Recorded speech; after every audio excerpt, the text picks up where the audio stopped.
be able to find in your booklet, this month we are chanting the 10 Bodhisattva Precepts, also known as Brahma's Net Sutra.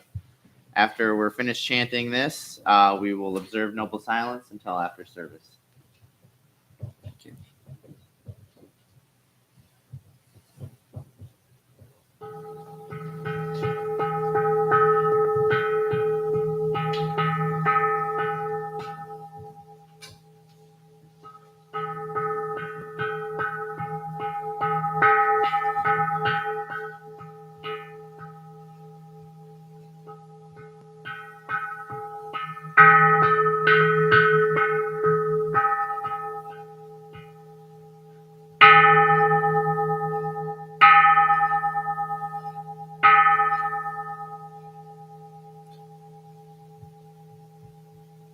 Ten Bodhisattva Precepts.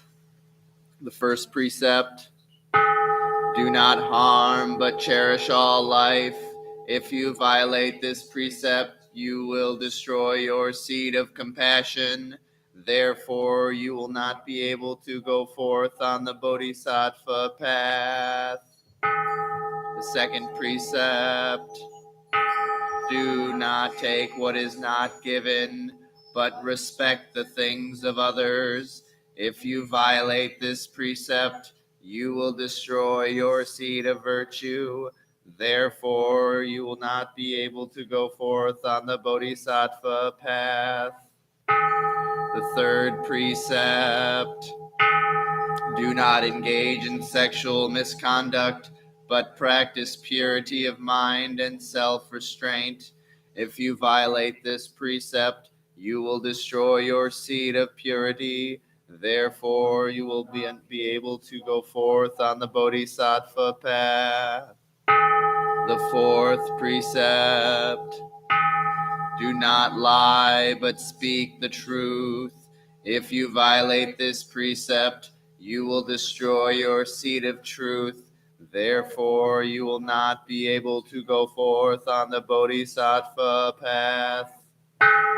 The fifth precept: do not involve yourself in the trade of liquors and drugs, which confuses or weakens the mind, but keep your mind calm and clear.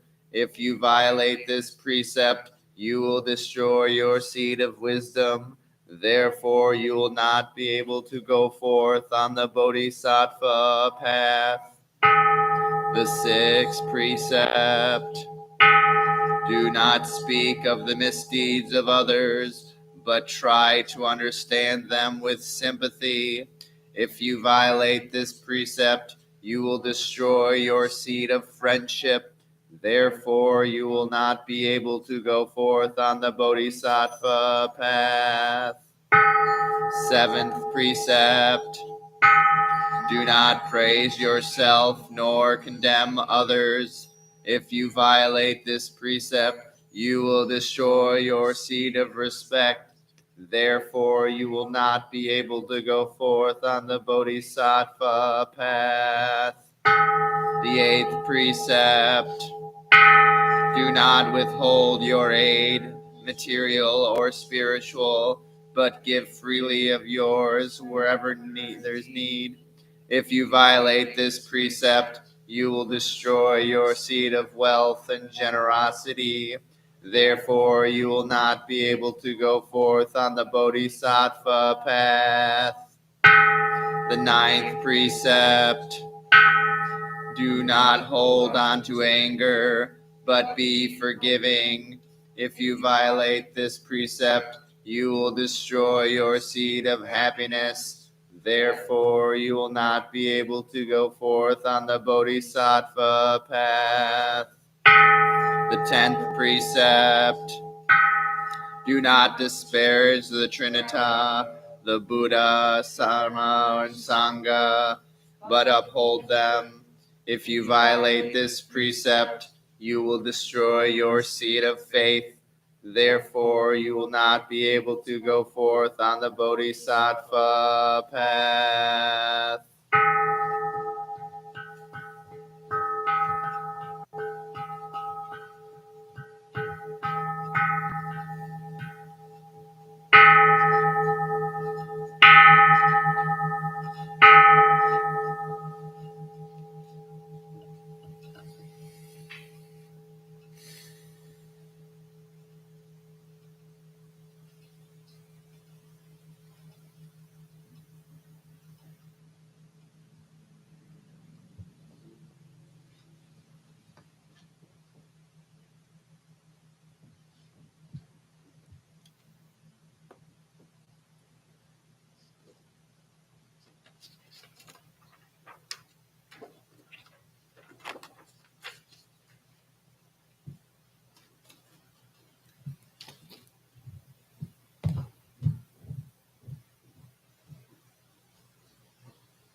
Let's try again.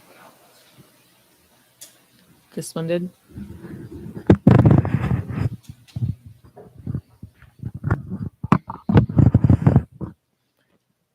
Are we good now? Thank you for your patience.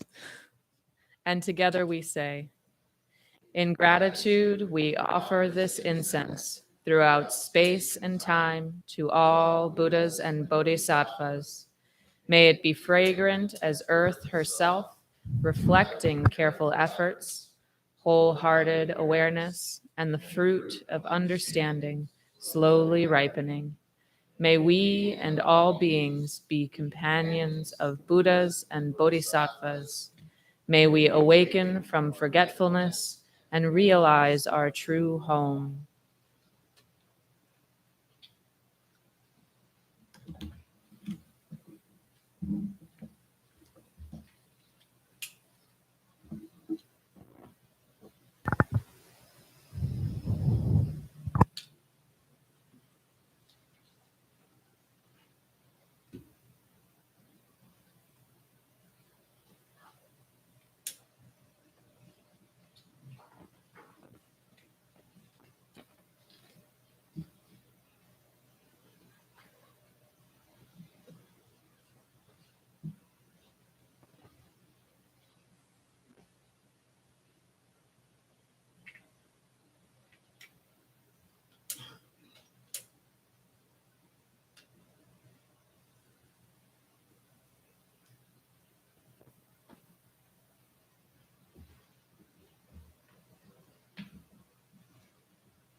And we bow.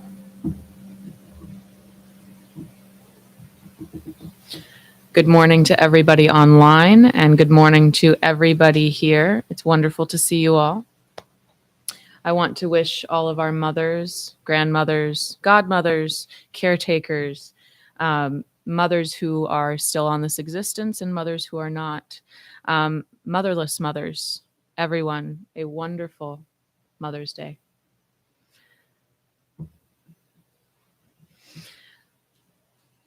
Before we stand up and greet each other, just a couple reminders. It's allergy season. I know tickles and throats and needing a tissue is bound to happen. So please feel free to get up during service and help yourself, even if we're in the middle of a meditation.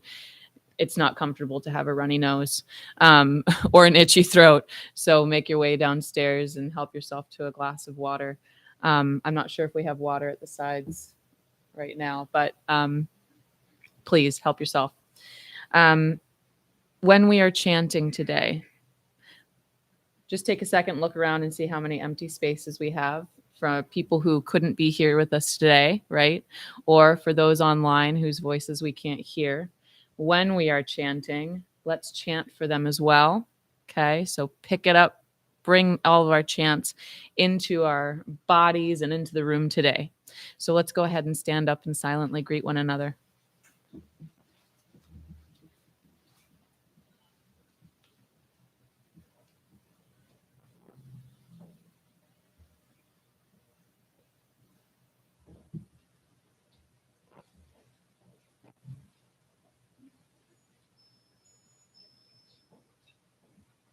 We're going to stay standing, and please turn to page 7, I believe.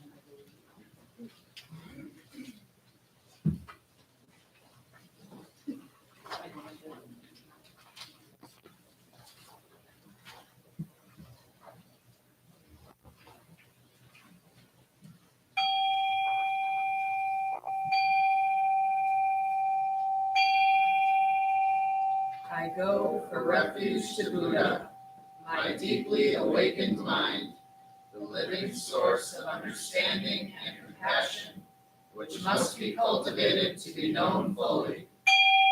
I go for refuge to Dharma, the path of mindful living, leading to healing, joy, and enlightenment, the way of peace, which must be cultivated to be known fully.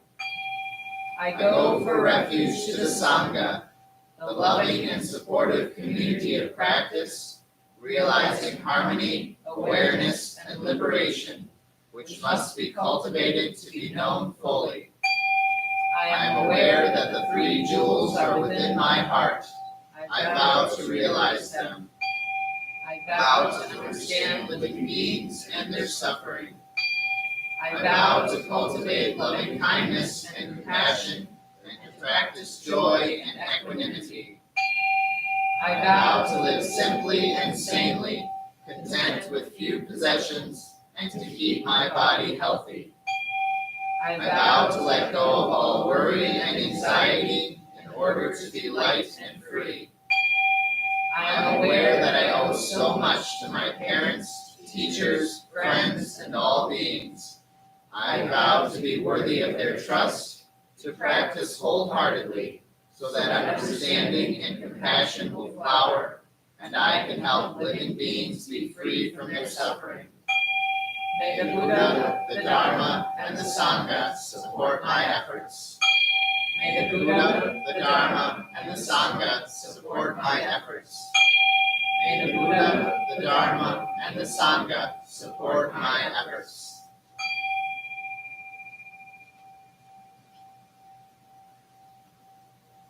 We bow. And on the next page, we will chant the Heart Sutra together.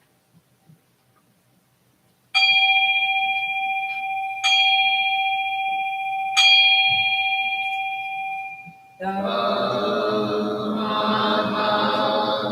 Prajna Paramita Hridaya Sutra.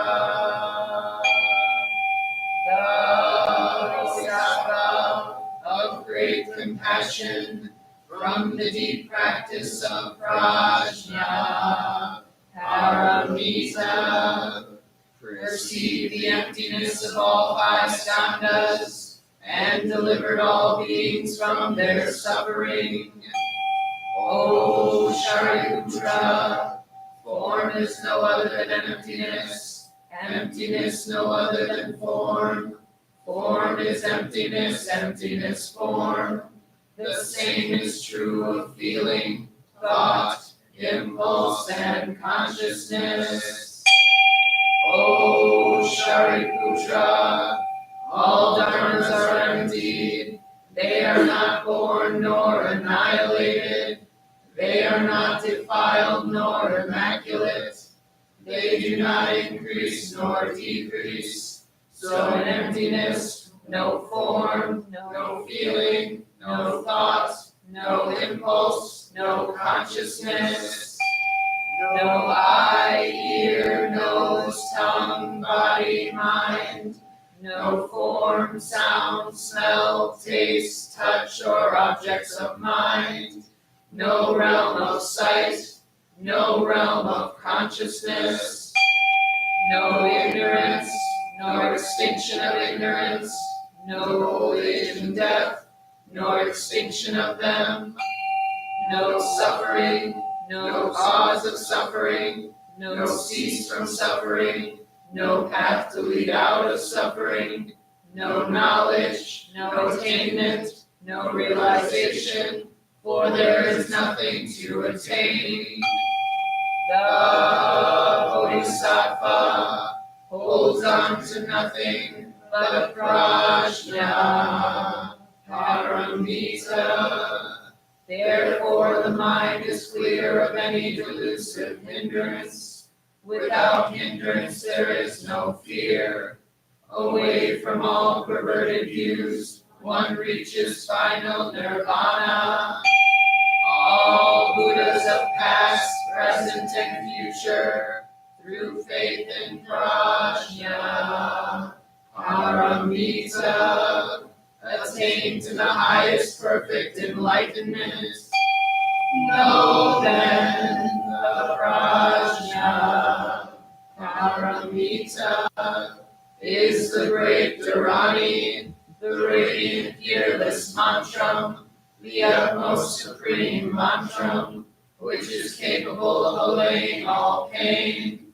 This is true beyond all doubt. Proclaim now the highest wisdom, the Prajna Paramita. Gate, gate, para gate, para samgate, bodhisvaha. Gate, gate, para gate, para samgate, bodhisvaha. Gate, gate, para gate, para samgate, bodhisvaha. Dhamma Prajna Paramita Hridaya Sutra.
It's wonderful to see you all this morning. It's a beautiful Sunday. We're getting closer and closer to the last date of the frost, so we can get out into our gardens and start growing the vegetables that we'd like to grow. So it's just another wonderful reminder that we have this life. So in today's talk, I'm going to be discussing some of our traditions here at the Grand Rapids Buddhist Temple, an explanation of why we do what we do every Sunday. So I wanted to start by discussing why we ring this bell 27 times. It's kind of an auspicious number. So 27 is a quarter of 108. There are 108 beads on a mala. There's also the Tibetan Kangyur, which is a Buddhist canon of 108 Buddhist texts. There's also 108 rings of a bell at the end of the Japanese Zen, or the end of the year for Japanese Zen temples. And then there are lots of other representations, right? Now, 27, sure, it's a quarter of 108, but why else is that number important? Well, there were 27 Buddhas that preceded Shakyamuni Buddha. And some of those are known historical examples. You have Vipassana, Shikyen, Vishabhu, and I'm probably butchering all of these names. I'm not even going to attempt that one. Kona Gamana and Kashyapa. So there are documented, at least I know Vipassana and Vishabhu are both documented as being alive previous to Shakyamuni. Now, many Buddhas come from different times, different places throughout the entire universe, or universes. I guess our knowledge is quite limited on what there is and what there isn't. So this is why it makes 27 such an auspicious number, and why we use that as a reminder every Sunday. So when we ring a bell, what are we doing? We're calling ourselves, we're bringing ourselves back to mindfulness, right? So coming back to the present moment. The gentle ring of a bell serves to focus a practitioner's attention. And it brings us out of maybe our future worries, or pulling us away from our past concerns, so we can be here right now. We can look beyond those things, wipe away the dust from our eyes, and see things clearly. So whenever you hear a bell, you want to be using that as a teaching tool for practicing mindfulness, right?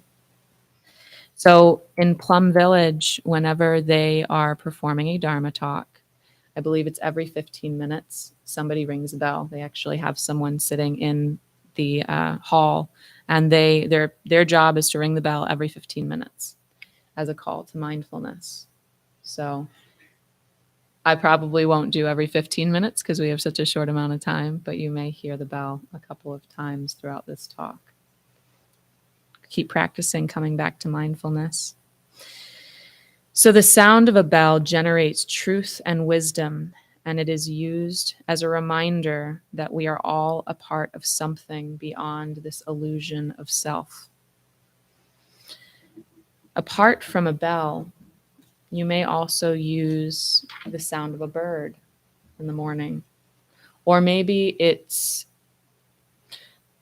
when you're driving a car and you hear somebody honk. Or maybe it's when you hear the milk frother next door. Whatever it is, use that as a means of coming back to this present moment. So we have a morning bell chant, and we've been shaking it up on you guys for the past couple of months. We've been providing you with new teachings. And the point of this morning bell chant is so we can bring this plethora of Buddhist teachings to the Sangha, right? So we're not just kind of stuck in the same old, same old. We like to keep it fresh, so we are aware of what we're practicing. So as a Dharma council, we had selected these chants that we felt are important for any lay follower to become acquainted to, right? And chanting is an important practice in Buddhist temples. I have a quote from Blue Heron Zendo. Chanting meditation means keeping a not moving mind and perceiving the sound of your own voice. Perceiving your voice means perceiving your true self or true nature. Then you and the sound are never separate, which means that you and the whole universe are never separate. Thus, to perceive our true nature is to perceive universal substance. This is called nirvana. Sound has, historically, awakened many beings. It is always present, always intimate. Listening to the bell, we receive the offering of our own awakening.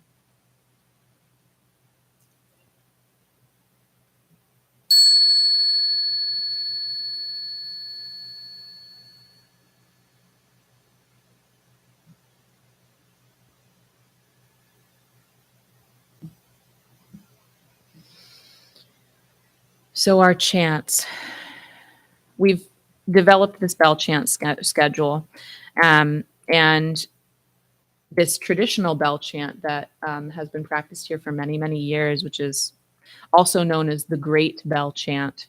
And this is the one I think you did last week, Gaji Su, or I'm sorry, last month, the morning bell chant, right? It is a prayer to end suffering as it calls on Amitabha Buddha, a traditional practice of those in the Pure Land sect of Buddhism. So that one, it's got a couple different versions, and later at the end, we're going to be practicing another version of that bell chant before we begin our meditation.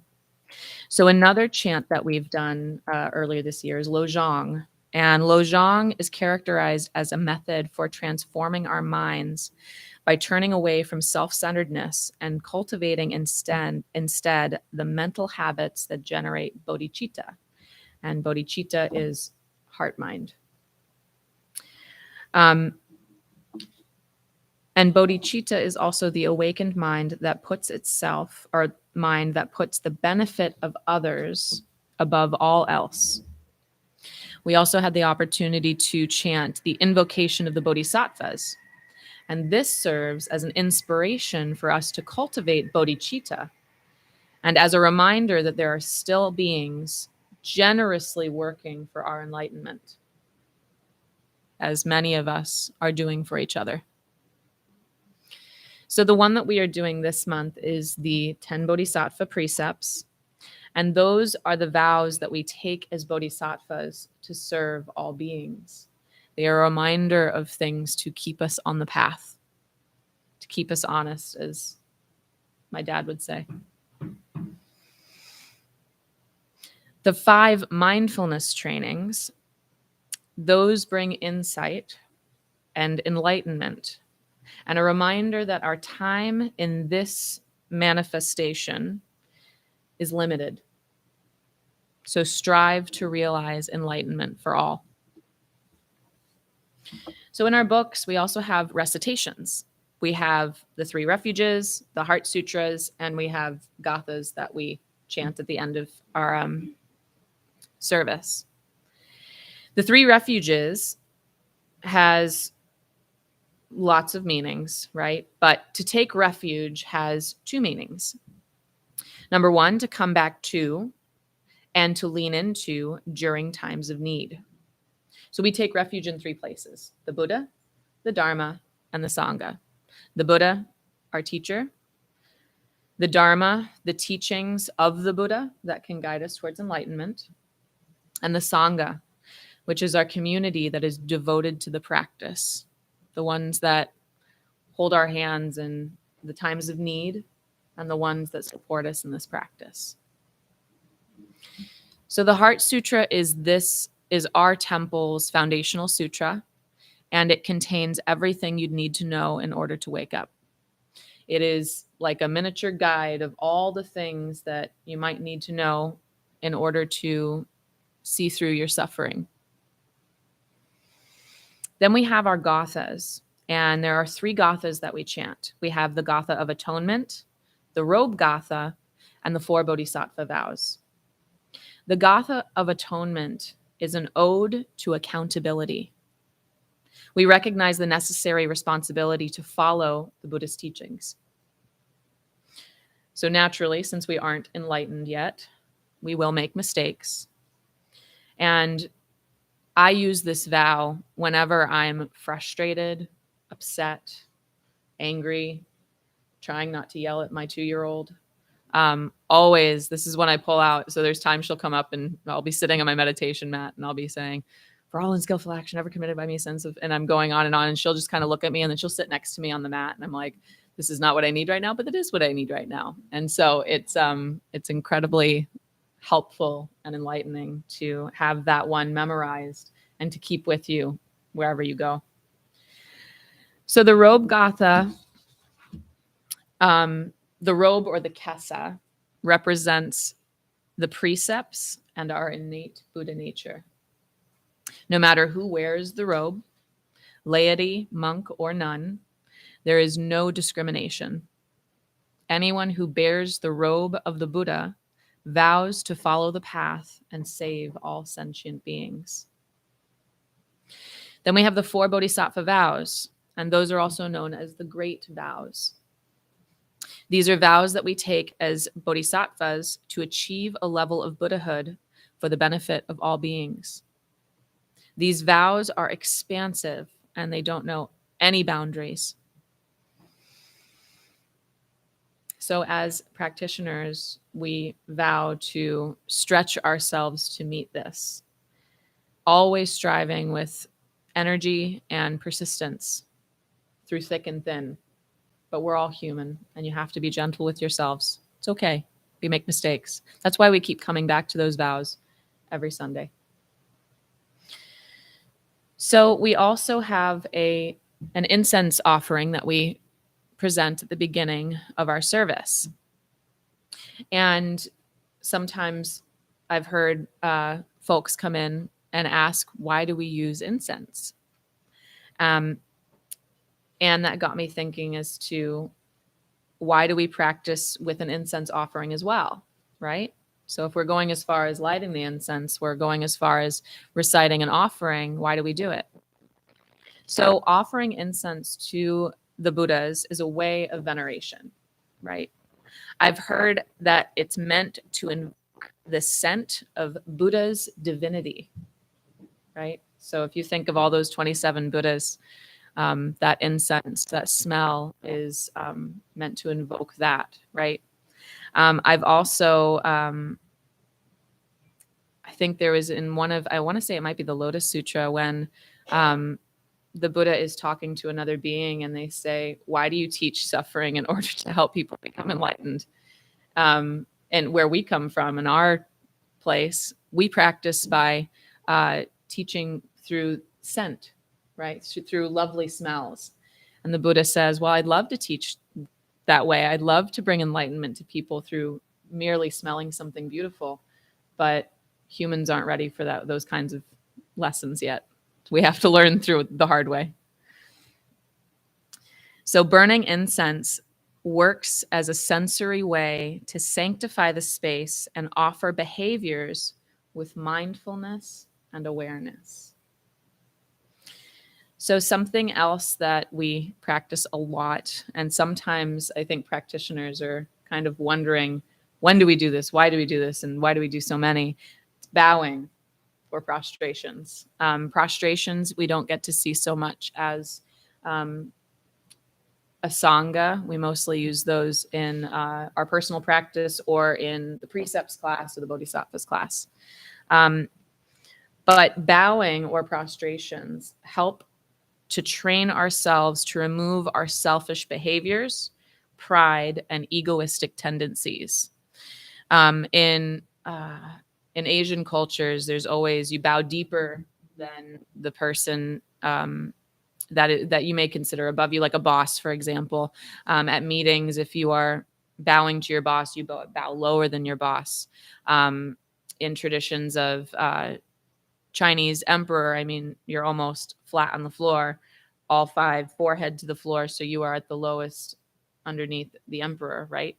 So it's this sense of, it's an act of humility. And it actually took me about 1.5 years of practicing prostrations to really understand that. It's not just about doing it. It's really about letting yourself go and understand that there are things that we need to honor. Even if at times we're thinking in our head, but, you know, when we're in a conversation with someone and maybe they say something that kind of strikes our ego a little bit and we want to get defensive, that's a moment to prostrate, right? Maybe it's a moment, you know, and this is another reason why we practice Lojong. You know, it's a moment when, you know, somebody in traffic honks at you, or, I mean, you can't obviously bow in the car, but you can mentally, you know, provide that prostration as a way of humility. What can I do to help you? That's how I like to think of prostrations. What can I do to help? So by giving up control and demonstrating veneration for the Buddha, the Dharma, and the Sangha, this helps to clear our mind and create peace in our hearts. So I think I'd like to teach a prostration. Now, however, if you are someone who has back issues or leg issues, by all means, do this seated, okay? Or you can stand up and do a bow in place with us, but we'll show you what some of the hand movements are as well. So let's go ahead and stand up, and we're going to learn how to do a prostration before we continue on. So what you'll do is kind of move your mat off to the side, or your cushion off to the side. And I'll do this from a side view so you can see what I'm doing. I may have to do it over here. So you get a better view altogether. Prostrations are done in many different ways in different traditions. In the Tibetan tradition, they have a whole way of moving along. You can also do walking prostrations, which you may have seen some people do. But here at Temple, we practice more of a Zen tradition of prostration. So when you're going down, you are going to be taking your knees to the mat. If you need to use a hand, you're going to use your right hand, because your hand should remain in Gaso or Upjump as you're doing this, at least until you get to the floor, right? So we go down on our knees, controlling, right? And again, you can use that right hand if you need to.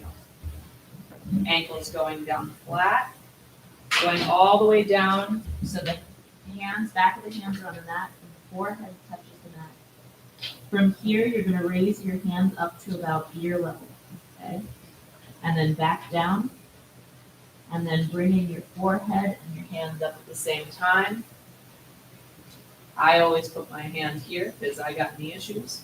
So underneath, you can do this again without using your hands and coming up. Okay.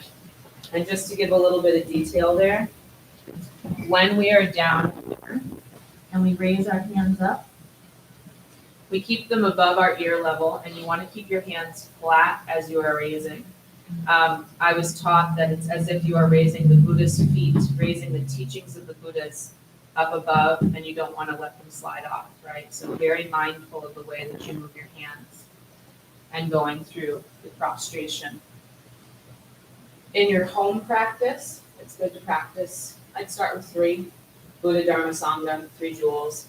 Helps us connect back to that, right? So let's try 3 together. If you are sitting or in a position where you just like to stay standing, you can go down, hands out, hands up, down, and coming back, right? So together, going down, hands and forehead down, raise the feet of the Buddha, coming back up, all the way. And again, down. One hits the floor, raising through the Buddha, and coming back up.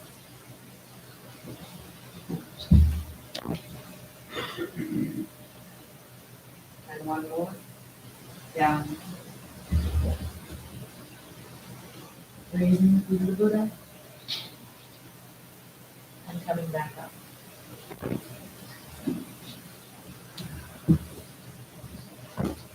at the very end, just one last down. It's a great way to start your meditation. Amazing.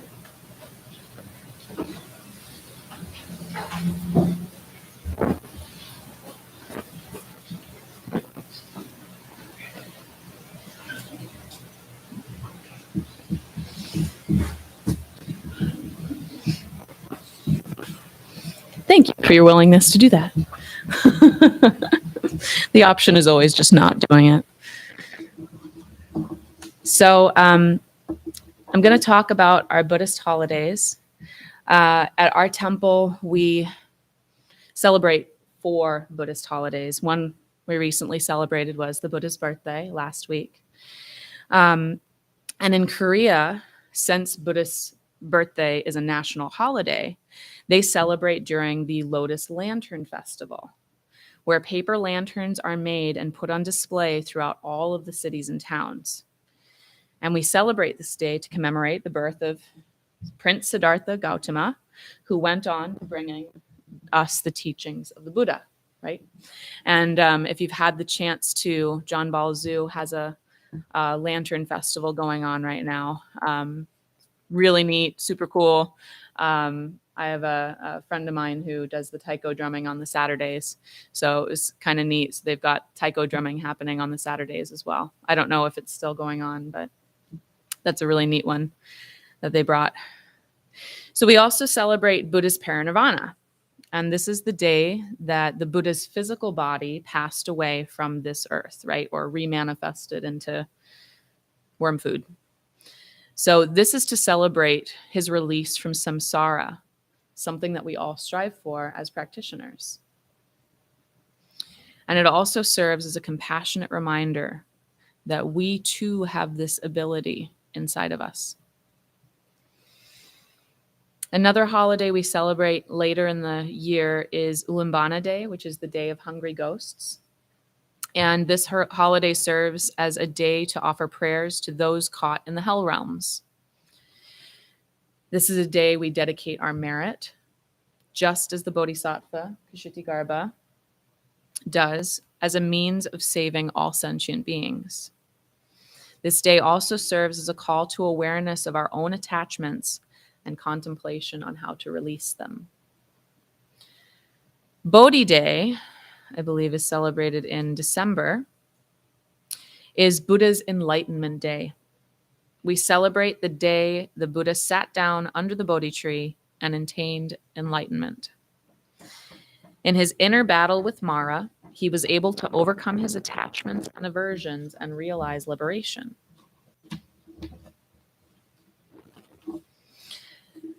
So that is why we do what we do at the Buddhist temple, or at this Grand Rapids Buddhist temple. And I think more than anything is each of these things, the sound of a bell, the smell of incense, a chant, anytime we give an offering, those are all opportunities for mindfulness. Now,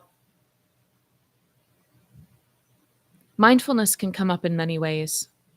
We can be mindful.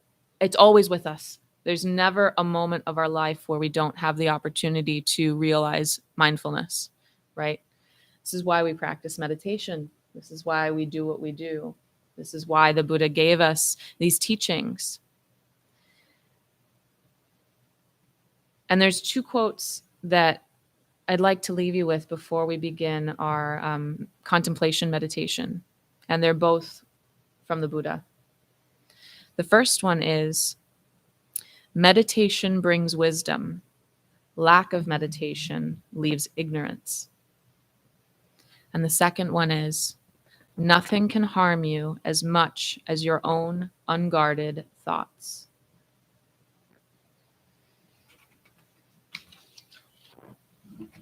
So before we begin our sitting meditation, I'd like to read one of Thich Nhat Hanh's gathas, and then I would like for us to recite the Great Bell Chant together as a means of contemplation.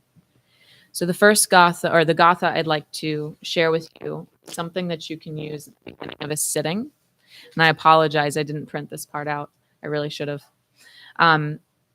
But this is a good one to have in your practice, or if you have 5 minutes to sit down in your car before you have to go back into work. Sitting here is like sitting under the Bodhi tree.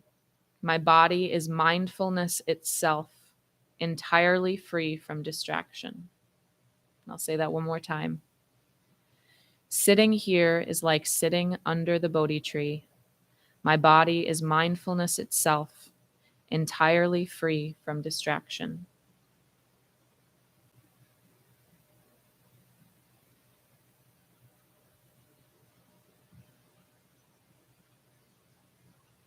When we were on retreat at Oxbow a couple weeks ago,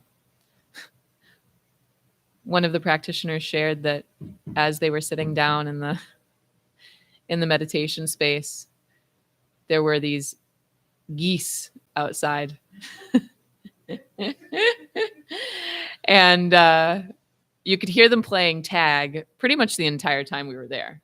And it was a silent retreat. So here we are sitting in the meditation hall, and all you would hear are these geese going and going and going. And they brought this to one of our joint discussions.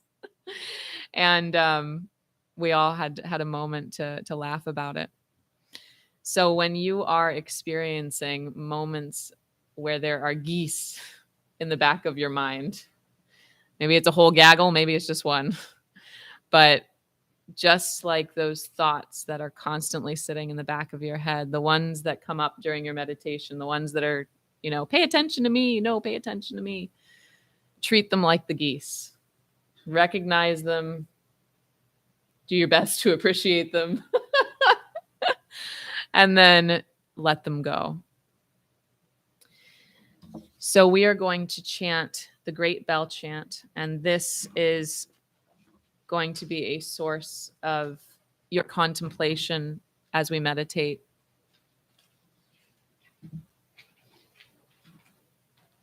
And I'll begin with 3 rings of the bell, and between each of the paragraphs, I'll ring a bell as well.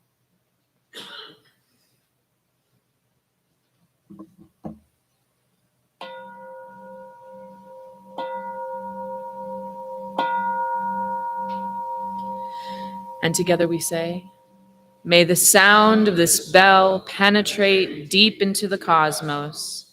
Even in the darkest spots, living beings are able to hear it clearly, so that all suffering in them ceases. Understanding comes from their heart, and they transcend the path of sorrow and death. The universal Dharma door is already open. The sound of the rising tide is heard clearly. The miracle happens.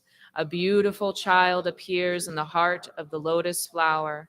One single drop of this compassionate water is enough to bring back the refreshing spring to our mountains and rivers. Listening to the bell, I feel the afflictions in me begin to dissolve.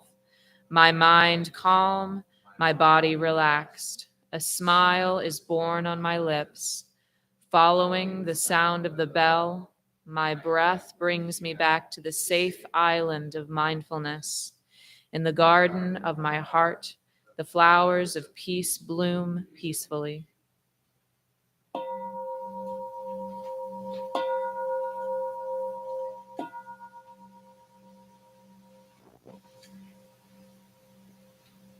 And we bow. Please prepare yourself for meditation.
And we bow.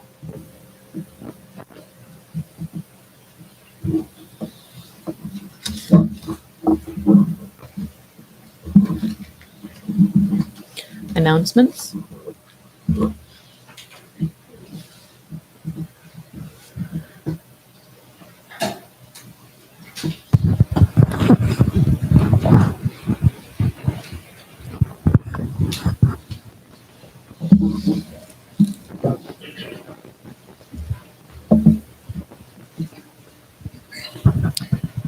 Good morning, Sangha. My name is Ari, and it is my turn to do the Dana announcement. But before I begin, how many of you thought that Dharma talk was pretty interesting with the whole do bowing? I thought that was very interesting. But I would talk about Dana and what Dana actually means. So our temple is run solely on your generosity. This building cannot stay afloat without your generosity to keep the lights going, to keep the air duct, functioning.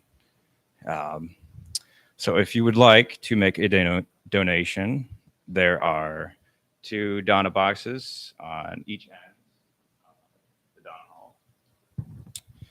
There is a QR scan on the Dana box if you would like to pay with PayPal, or you can go online to zengr.org and make a donation there.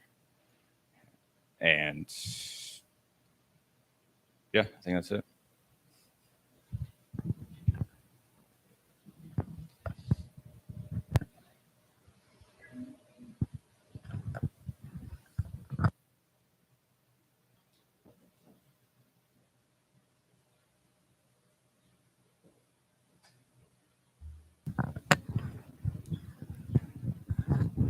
I'm Gail Kachisu.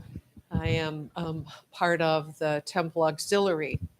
And at the end of the year, I've mentioned before, we're going to be having an online auction for the holidays. So we're interested in people that are artisans or that have lovely pieces they'd like to donate that we will then auction off. It'll be an online auction, as I said, at the end of the year, starting in November. Thank you. Yes.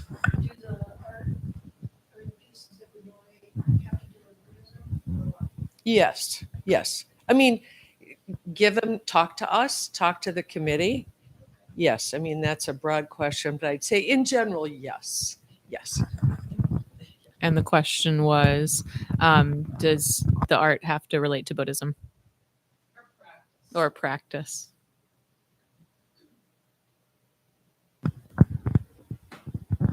Good morning, everyone. My name is Gaji Su. I just have an announcement for this Thursday. I don't know if anyone of you know Yosei, but she asked me to hold a memorial service for her mother who passed away 2 years ago on May 18th. So this Thursday, May 18th, we're having a memorial service from 6 p.m. until 7. Yosei is bringing food, so free meal. And she also she just is asking for her all of her family is in India, and so she is just asking that the Sangha come together. And there'll be more details on Facebook, but yeah, 6 p.m. Thursday, May 18th. We'll just do a short service, chanting the Kath of no coming and no going, and doing a meditation, and then having food afterwards. So I would like to invite the whole Sangha to that this Thursday.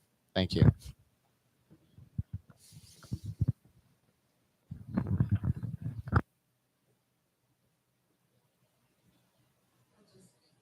Just one more. I don't know if we did joys and concerns, but I was going to get to that. okay, can I do a concern? Sure.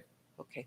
About a month ago, a wonderful gentleman was here, and he shared during Joys and Concerns that he had recently had a pretty significant medical diagnosis, a young man, and he made a decision to take motorcycle lessons, take a plane to Nepal, and to visit all of the Buddhist historical sites.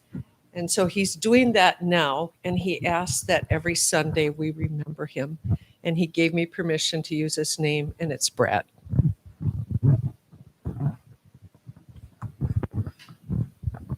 Thank you, Gail.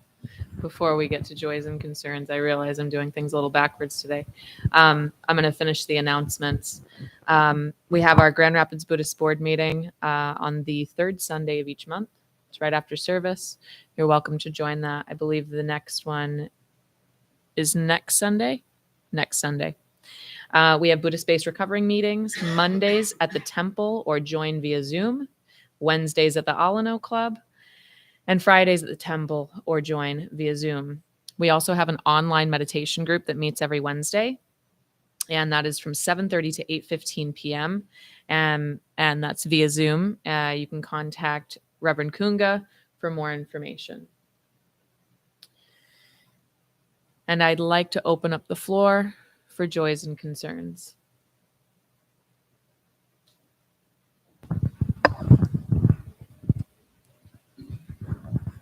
I have a concern for this week. One of the babies where I work at had a seizure during our day, and it was pretty bad. And he is hopefully home now, but it's got a long road in front of him. So I just wanted to present that out for everyone to think.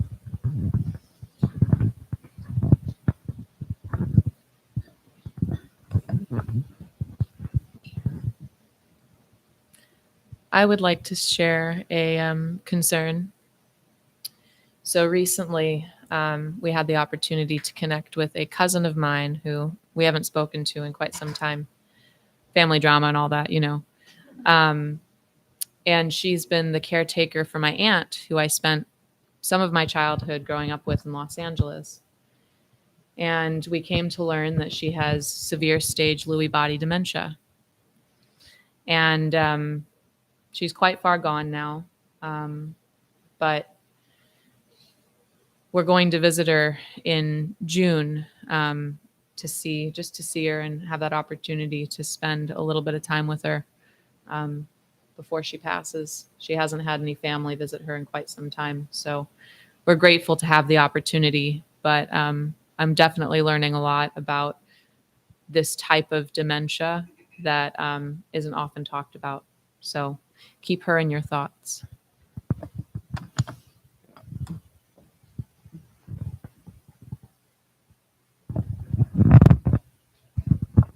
I have a concern and a joy.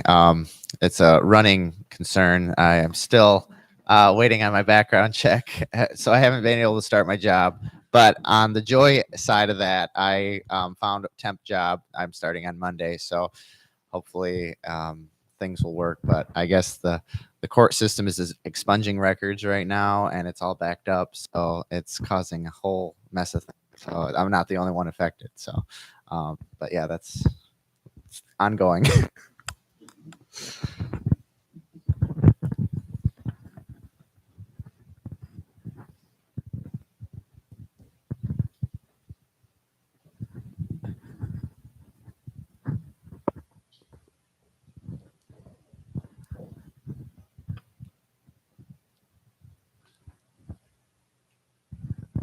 Hello.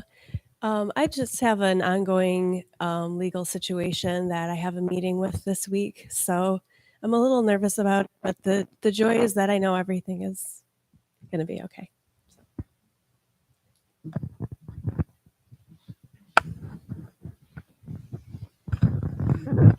I have a joy. My band, the Nathan Moore Affair, is working on an album this year, and we are releasing a single in June called "Come Out," just in time for Pride Month. So if you are not friends with me on the Book of Faces, I'm Nathan Moore. You just reach out to me and I'll say yes to you. I'll be talking about this a lot as we are planning to release this in June. So look for it there, or look for the band, the Nathan Moore Affair, for more information about that. And thanks.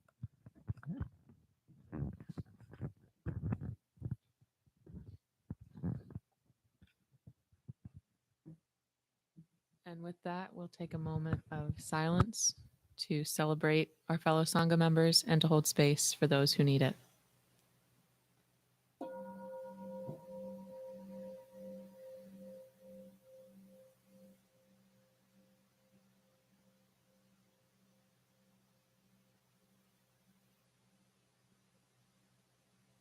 And we bow. Before we close, I would like to offer gratitude to Gaji Su for doing the bell chant this morning, to our tech team for staying on top of it and making sure that the service is streamed, for all the folks who came early to help clean up the temple, for our incense lighters, and for all of you being here. Thank you for celebrating with us on this Sunday. Mother's Day is traditionally celebrated in September in Vietnam, and they hold a Buddhist holiday called Moi Vu Lan, and that is the Vietnamese Mother's Day, and it celebrates motherly love. And they usually encourage people who are mothers to wear red carnations, or those who have lost mothers to wear white carnations. Now, I didn't get the white carnation memo until after I'd purchased the white or the red ones, so I apologize. I don't have the white carnations today. But in keeping with this tradition, I would like to offer a red carnation to the mothers of our Sangha today. So please come on up and get a carnation. Yeah. You could be any kind of mother that's a caretaker, godmother, mother of pets.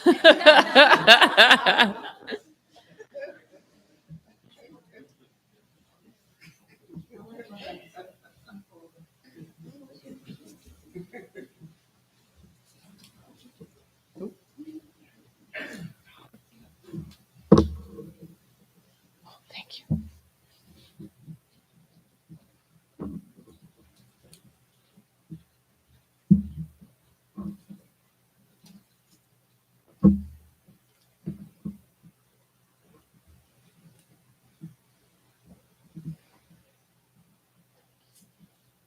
Happy Mother's Day.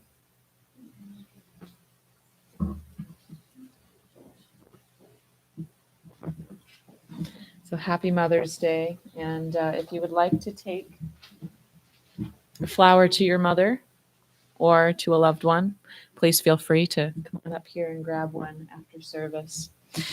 We will be serving tea downstairs, so we'd love to have you join us. So let's finish with our closing gathas.